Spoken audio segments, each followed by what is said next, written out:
Happy Monday. So I spent the better part of this weekend watching every single episode of Bridgerton on Netflix. I am not typically one for period pieces, but Shonda Rhimes is a genius, and Bridgerton is no less a piece of genius than she is. And so I wanted to share my thoughts on a few leadership lessons born of Bridgerton. I'll say that there are no spoilers here, so if you haven't seen it, please take your time to enjoy the experience. But I'll say that number one is that leadership sometimes looks like gossip. Now, I know that this is a scandalous thing to propose, but in Bridgerton and in life, sometimes you have to plant seeds for what needs to grow in the future. And Cynthia Wong, a cherished member of our network, taught me once that in order for things to happen, someone must lay the groundwork. And so whether it is in Bridgerton or in life, I suggest that you plant the seeds wisely, put the bug in the correct ear, and see what grows.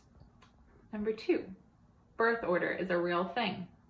So whether you are an only child or the oldest or the youngest or a middle, somehow the place of our order plays a role in who we shape up to be. So whether it was Eloise thanking Daphne for being so perfect that she didn't have to, or kind of the roles switching up throughout where folks navigated the burden of responsibility versus the joy of freedoms that were afforded others. I would ask you, as I asked myself, how does the place that I fall in my family shaped me and my leadership?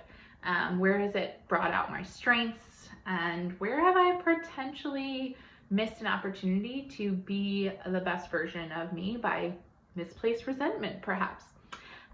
So interrogating that wisely today. And then third, I would say Bridgerton tells us you must have a vision for yourself. So in life and in Bridgerton, we know that you have to have a sense for where you want to go, what you want for yourself, what your dreams look like, but they can't be so rigid that you don't change your mind, right? Again, no spoilers, but Simon had a pretty staunch perspective on some decisions in his life, and watching him kind of grapple with his reasons and what was behind his choices, and how gracefully other characters grappled with their commitments and things that they wanted for themselves versus what they learned in their life, reminds us that nothing has to be permanent, that we are allowed to change and grow and shape as we change and grow and shape. So again, from Bridgerton, I'm taking away number one, leadership can look like gossip. Number two, birth order is a real thing. And number three, never forget to have a vision for yourself, but consider being amenable to changes as they come. That's enough for today. Wishing you a wonderful rest of your day, and we'll talk soon.